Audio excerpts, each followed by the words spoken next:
Hey, what's up YouTube? This is We All Juggle Knives with a little bit of a discussion about the cutlery market and specifically knife flipping.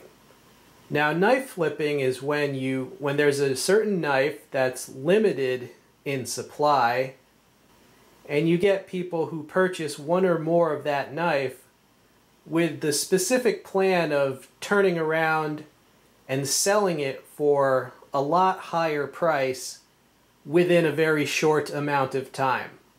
For example, if you buy a $160 knife and then 2 days later it's all sold out and then you put it on eBay for like $300. So I was wondering, what is the opinion of all of you on knife flipping?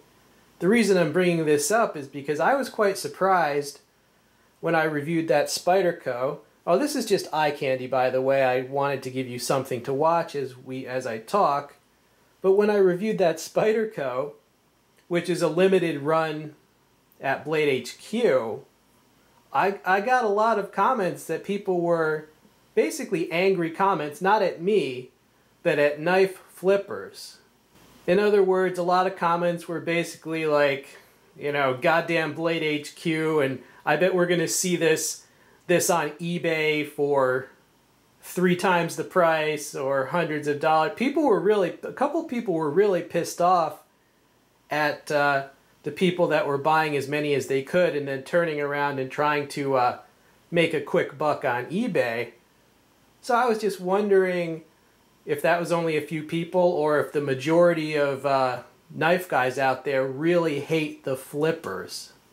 And you know, you can see it both ways.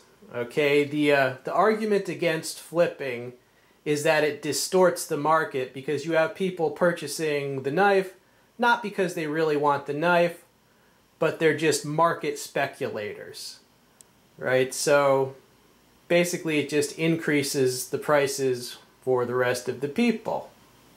There was a big scandal a few years ago with Shirogorov knives, where there was a very limited number that were coming into the country, and I guess people felt that pretty much all of them were being bought by speculators, or that big knife stores themselves were acting as speculators, and the price went up and up and up.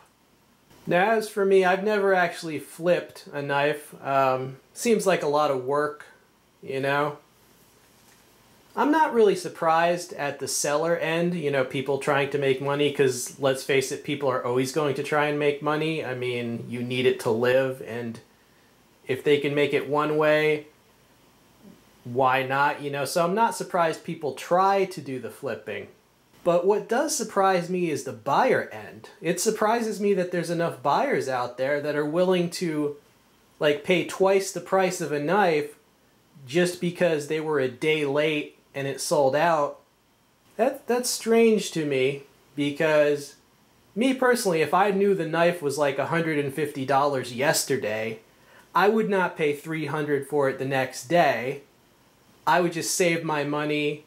I mean, if you had, you know, you could just buy 2 of whatever the next one is, you know what I mean, the next limited run that comes out. I would just save my money until I found a limited run that I liked, and I'd try to be on time. So I am a little surprised that there are enough buyers that actually can fuel the flipping phenomenon, but I do think maybe it's just a small number of like really wealthy guys, because, you know, I mean, I guess if you're a millionaire, who gives a crap? 200, 300, it's probably not a big deal to, like, if you have a yacht somewhere and you own a company or something. So I think that's what it is. I think there's maybe 50 or 100, you know, just really rich collectors. Maybe that's what's fueling it. But pretty much I'm neutral on it. I mean, if someone wants to try to be a flipper and then some other people are going to buy stuff from them, I kind of think that's just between those two parties. It's not, I mean, there's no real reason for me to try and interpose myself or have any sort of judgments on those people, because that's, I mean, it's a market transaction, you know? It's kind of like if someone was selling a stock at a certain price and someone else was buying that stock even if I would never buy it, I wouldn't sit on the sidelines and be like, God damn it, you know, how dare they have a free voluntary interaction in a market? God damn, I wouldn't, you know, I would figure it's none of my business. Alright, so that's knife flipping. Feel free to write your comments, you know, spew hatred at the flipper. I've never flipped a knife, so I don't care if you hate their guts. That'd probably be pretty funny to read those comments, right? And also, people were mad at Blade HQ, or a few of them were mad at them for making the run so limited.